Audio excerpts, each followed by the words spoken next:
It's time for Let's Play Skies of Arcadia, and it's time for us to go fight Grendel. And I am fresh out of Beowulf. Shut up. Oh man,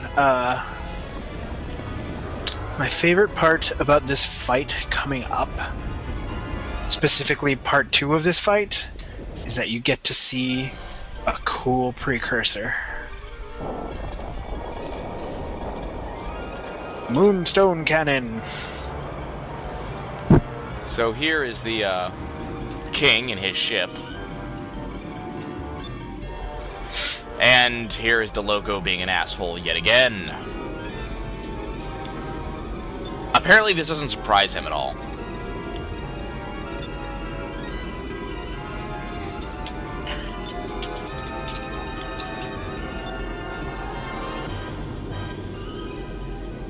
Okay, guys.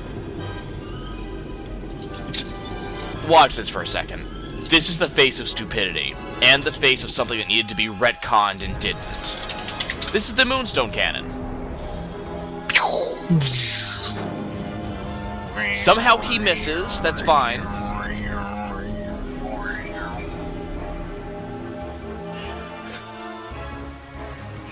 Well, he didn't miss. Yeah, he missed. He was actually trying to aim for a direct hit to kill all of them, and he didn't even, he like grazed the ship. Well, he couldn't have wanted to kill them, he needed the gem.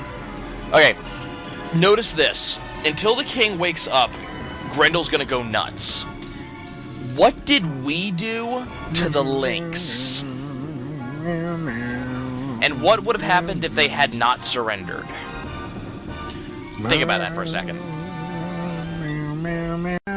While the desert one would have gone out of control, the damage on it would have been contained. About as much as desert, about as much as Grendel, honestly. No, definitely not. Grendel, on top of seemingly being a lot more intelligent, also is more flexible. If you want to see what Grendel's intelligence is, this is Grendel's intelligence level when it's on its own.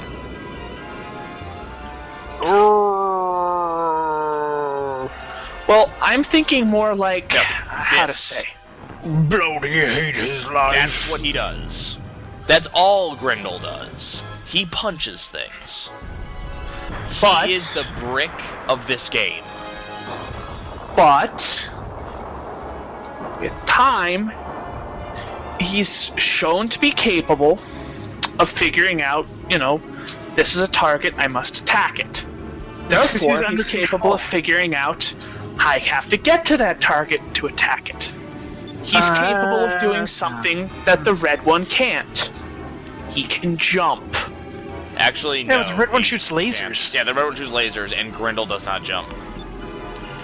He, in theory, can. He cannot.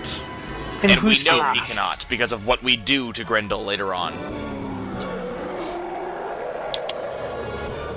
Well, it seemed like a wise idea. That's why you install rocket packs on your abominations. Okay, so this fight's slightly different than the last time we fought De Loco. You're about 3 seconds behind. So now he has the hand cannon. He also has the Moonstone Cannon.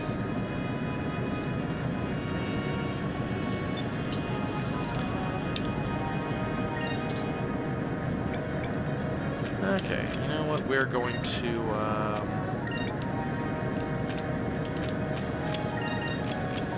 I see trees of green. Actually, it's not the right words. Oh well. Well, it's one of the verses. And clouds of white, bright blessed day, dark sacred night.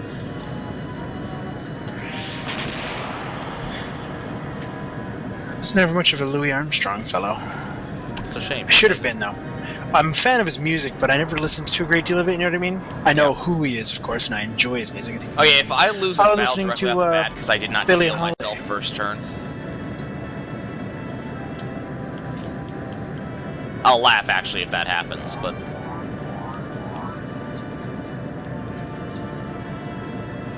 friends, you won't get through till you let Wow. me spend my Yep, that's life. exactly what happened too. Okay, so Wow. that was interesting.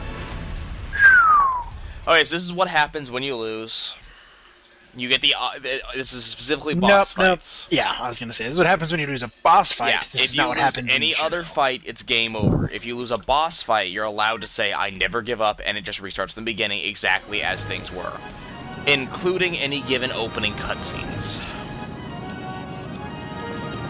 I have to say, while De Loco's ship is dumb, Oh, it also saves your kills, by the by. Not to interrupt, but like later on, you can see your tallies of who's died how many times. If you give up, then it doesn't tally that death, obviously, because you're reloading. Yeah. But now those deaths all count. De Loco's ship, whilst odd and very, very, very odd, it does look fairly cool. De Loco's ship just continues being odd throughout the entirety of the game. It's fitting for him. Yeah, like all the ships are fitting. All of them.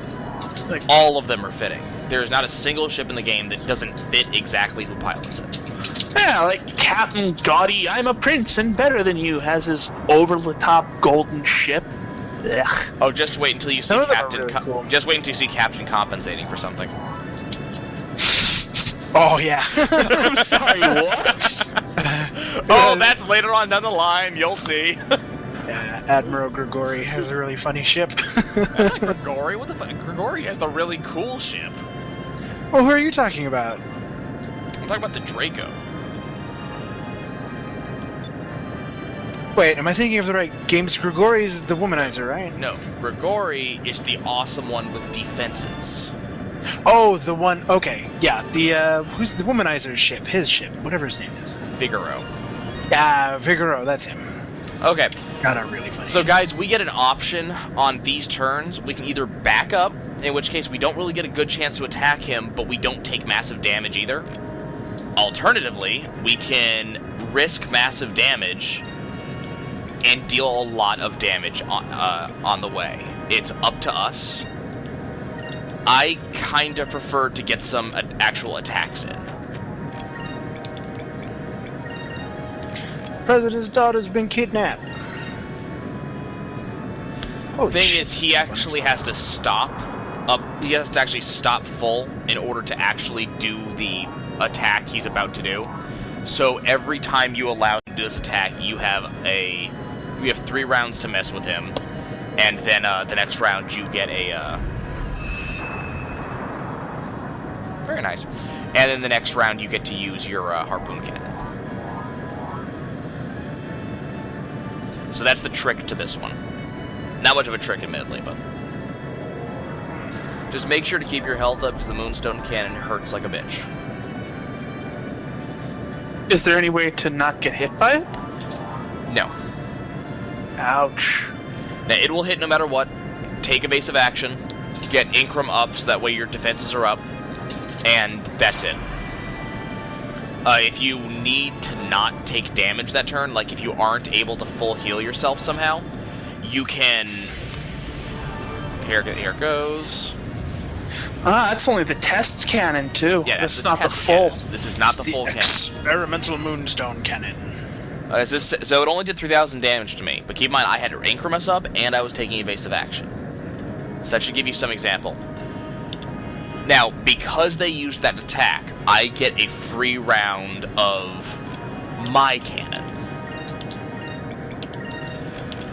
No, there's no way to dodge it. The turn he uses it, though, you have the option to go in close and deal damage or back up. Less damage will occur to you if you back up, but you don't get enough, or you don't get a lot of chances to hurt him either. So it's really about making a choice. Do you risk getting gibbed by the massive damage? Yep. It's also, you can look at your own health and decide, do I need to stop engaging? Do I need to back up? Yeah. So in this case, I decided to go in because my health was high enough and I had the spirit points to heal myself prior to him attacking.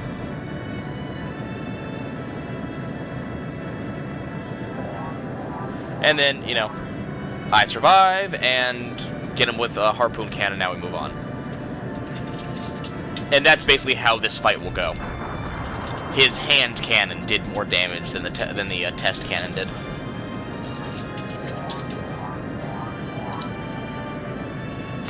It's that heavy cannon. Now, this is just me being a gigantic nerd here, but the test cannon seems unfocused right now. It's good for area destruction of light, unarmored targets, but to punch through armor, no. It needs...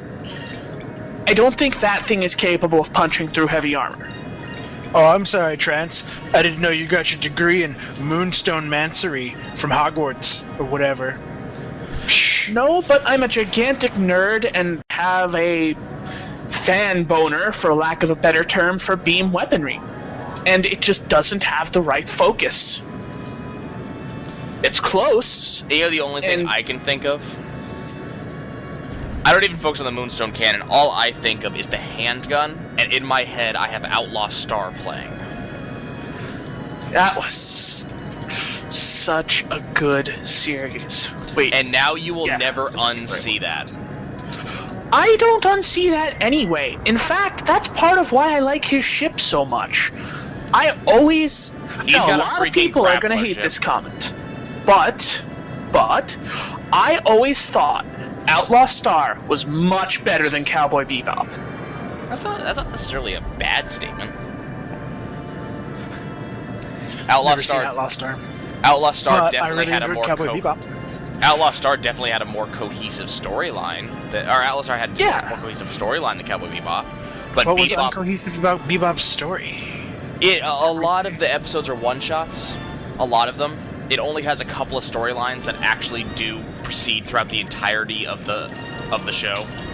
That's it. No, but that doesn't make the story incohesive. That means this series is filler, but that's not a bad thing.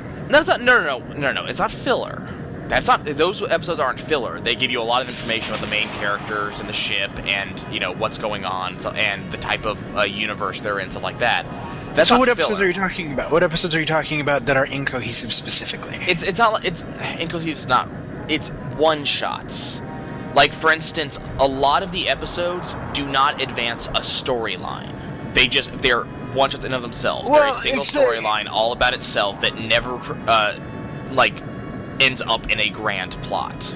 Well, if it's supposed to be, I mean, if they progress your information, the backstory, and the characters, then they're cohesive. Like, as I said, the events in the story. If you're talking about the events in any one episode are resolved at the end of the same episode, I mean, I don't think that makes sense. Again, cohesive is not the right word. They don't contribute to a larger storyline. So that's what I'm saying. Is I mean, they have to be called advancing the larger storyline if you get significant background information. I mean, for example, the episode where you learn about Spike's background with Maoya and Rai doesn't exactly progress the story. Well, yeah, it does, background because that's telling you that gives you the story. That information is used later on in the show to actually do something. Whereas, what's a good example? The episode, I can barely remember this guy. The episode with the guy with the dragon tattoo that Faye goes after. Yeah. That never does anything ever again. There's not really much that's ever done in that episode. You know, it doesn't really ever contribute later on in the show. It's just kind of there. Or okay, that would be an episode that I would call filler. I wouldn't call it filler. It just because it's not filler. I restrict filler to that episode is Heavy Metal Queen. That's an episode. Heavy Metal Queen, yeah. When I think filler, I very specifically think of episodes that just don't do anything.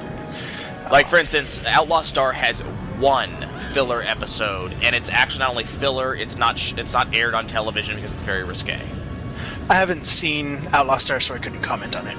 But I really enjoy Cowboy Bebop. It's one of my favorites. It's not my my most favorite, but it's one of my favorites. In Outlaw Star, just about every episode, and there are some that evade this, but just about every episode does something for the main storyline. Even if they're only going off and finding bounties, it's because they need money to do the next thing that happens, and this is how they got that money. So that's what I mean by not cohesive. Every episode kind of has a purpose. Even the filler episode has a purpose. The only thing... I guess it's a matter of taste. I mean, I certainly can't see how that would make it... You introduced the idea as though it innately made it better than Cowboy Bebop. No, I'm just saying it's different from Cowboy Bebop because of that.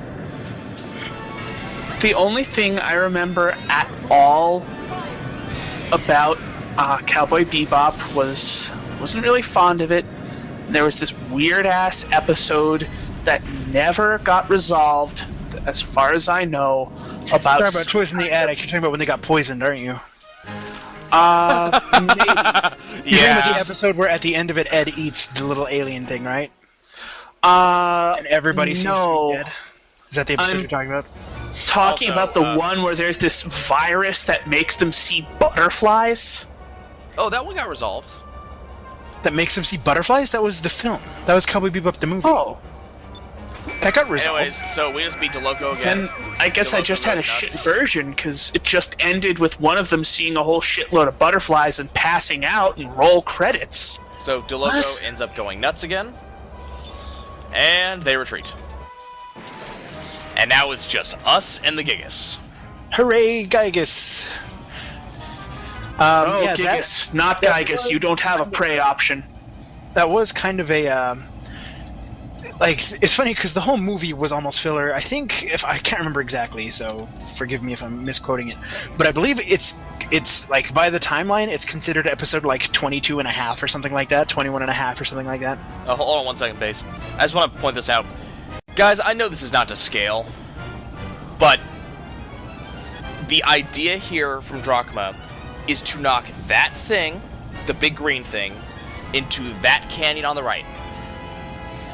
That really tall green thing into that canyon which only goes up to his knees, and that will take him out of the battle. Yeah, it will.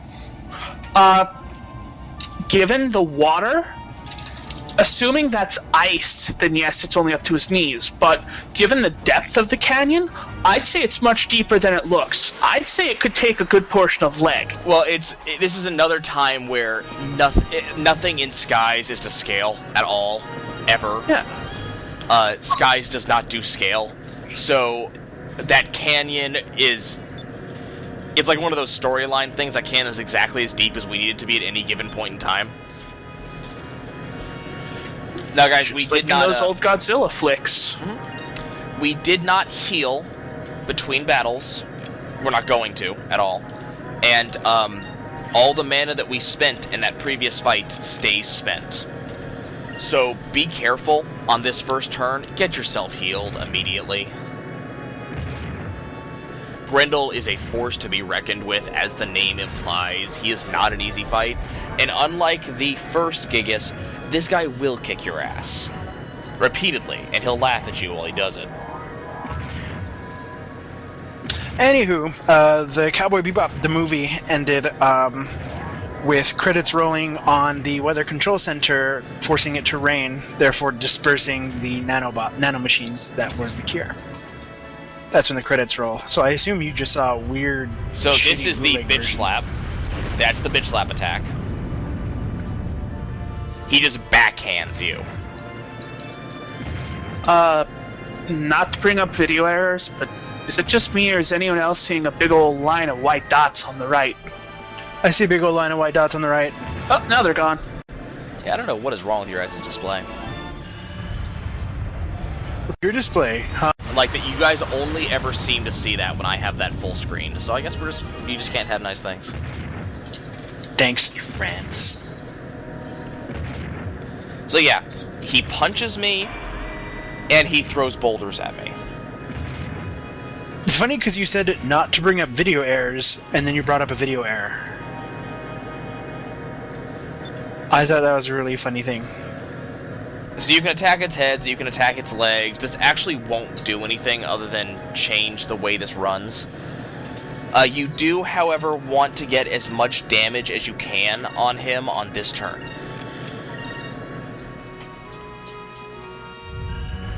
Just keep in mind you're going to be taking a lot of damage right here.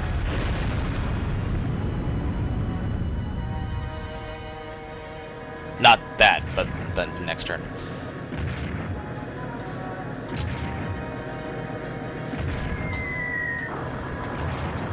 I think his health bar actually did go down there. I can't remember if that actually happens or not.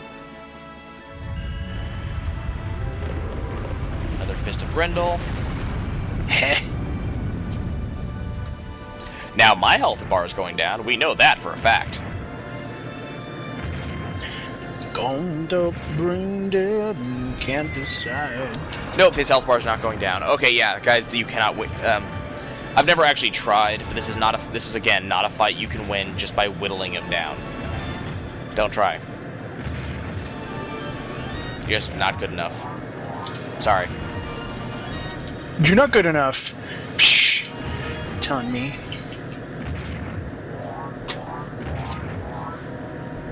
Now, I can't remember if I triggered what I needed to trigger in order to actually just end this fight early. Because there is a way to end this fight just ridiculously fast, but I can't remember how you do it. Gigas out of mana.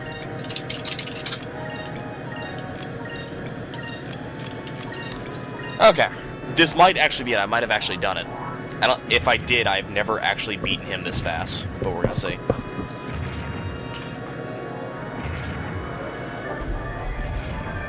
I can't remember what it means when his eye is not blazing red. Means he uses Visine. Gets the red out. Okay, seriously, is this actually gonna do this? Oh, come! Oh, please tell me that's the... Was that it? No. Well, his health actually did go down there. That was impressive. But no, I did not knock him in the canyon.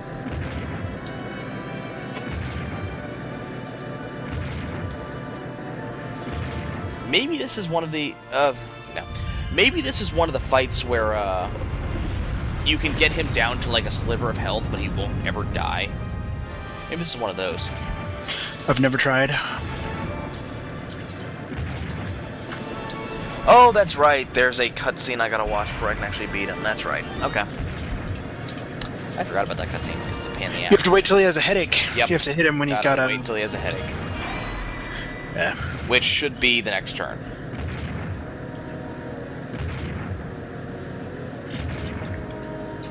I always thought the character design for Grendel was very, very weird. Yeah, felt a little phoned in to me. This weird pelvic bone and this gap down his middle. It seems more organic than the previous one, which is fitting considering what it's the abomination of. Well, the Gigas, they don't really follow that type of rule. I mean, they have this very subtle sort of fitting in with the way the land is supposed to work, but they don't really follow any particular rules. They just kind of, they're there. The developers thought this would be a cool idea.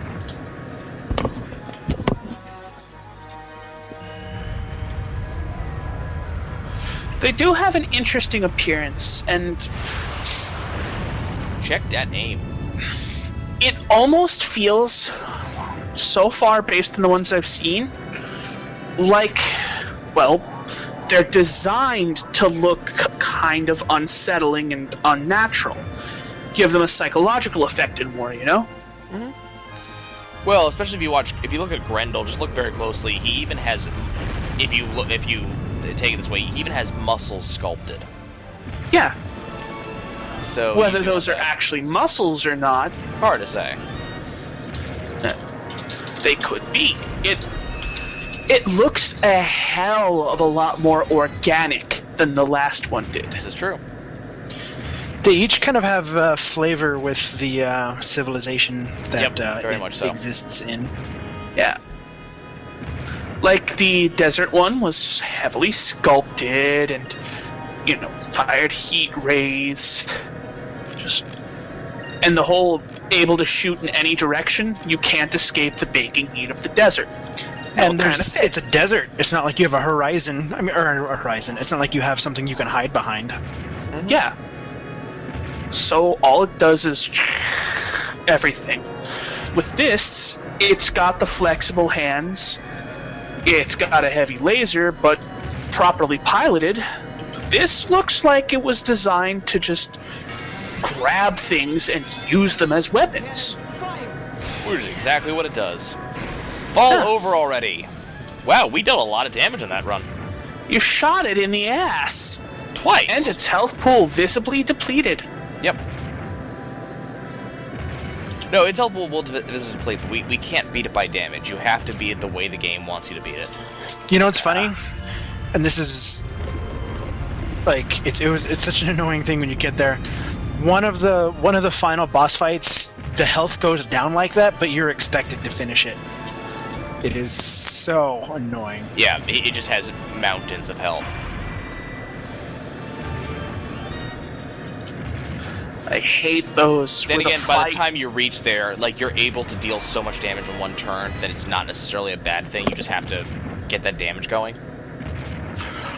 One of the worst things I've ever seen in games, this is something I hate, is when you get a boss fight like and that. Here's the headache, guys. Where it's one of those I'm obviously supposed to lose fights, and so it's like, okay, I lose, and then it's game over.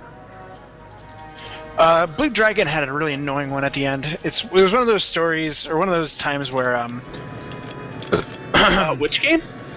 Blue Dragon By for the way, the Xbox interrupt you 360. guys for a second. Guys, you can win the battle right here. Keep your health up. When it has its headache like it's doing now, all of its attacks get super powered. So you want to make sure that you are either defending on the yellow and red turns, or that you are actually firing off the harpoon cannon. And if you can't fire off the harpoon cannon, focus until you can. This is how you win this fight. So we're just going to focus up.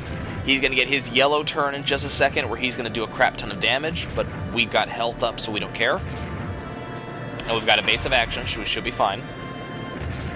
Q and I getting a game over in 3, 2...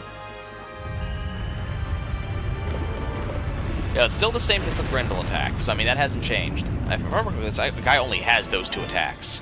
And actually, he dealt less damage than he ever has. Like, that was the least amount of damage he's dealt so far. And here's the second Fist of Grendel. That should be his red level attack, which dealt 2210. That's because I'm harpoon cannoning this turn. So now he's actually next to the canyon. You can even see that as we fly, which I thought was a cool touch. Huh. I always They liked really that about did. the pathing. Put a lot of work into the battle scenarios. Scenarios? That's not the right word. Scenery. And that's the end of the fight, guys. Down goes Grendel.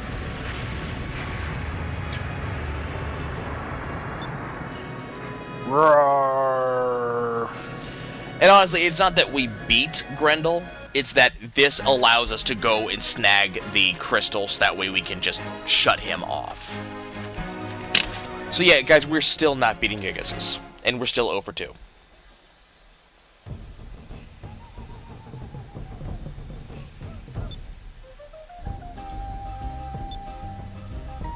Okay, ladies and gentlemen, this came out, if I remember correctly, before Spider-Man. Keep this in mind. Spider-Man? The phrase is old. With great power, you need great responsibility. But Spider-Man with Tobey Maguire, the first one, is what made it, like, super, super famous. So I just wanted to point out this came out first. But it's an archaic phrase all the same. Oh, it is. But, you know, I figured someone would comment in the comments, so I had to say something. Oh, now, you should put more faith in your commenters. None of them are that dumb. Well, there are no commentators so far, so you're correct. Okay, so now we get the green stone.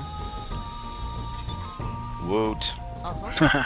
Yeah, having commenters is kind of a precursor to that. Yep.